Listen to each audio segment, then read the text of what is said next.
Chioggia. La Guardia di Finanza ha sequestrato 8 quintali di vongole veraci e denunciato per falso in atto pubblico il conducente del mezzo che le trasportava. Alla visita dei finanzieri, l'uomo aveva cercato di compilare in tutta fretta l'attestazione sanitaria sulla provenienza del prodotto ittico e successivamente non è stato però in grado di presentare alcun documento di trasporto.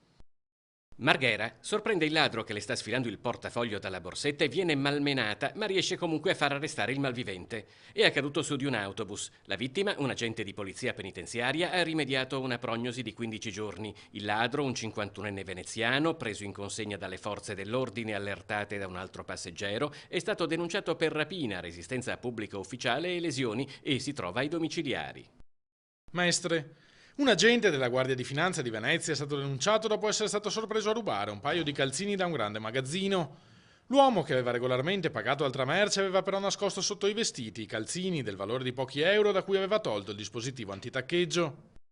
Zelarino è finita con un ferito lieve ad un dito ed una donna indagata per lesioni, un violento alterco scoppiato tra due coppie di giovani fidanzati a Zelarino. Alla lite ha preso parte anche la madre di uno dei contendenti brandendo un coltello da cucina con cui ha ferito uno dei ragazzi.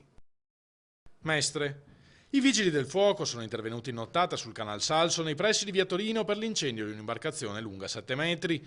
Le fiamme hanno provocato una densa colonna di fumo visibile anche da distante. Sul posto è intervenuta anche la polizia, non si esclude l'origine dolosa.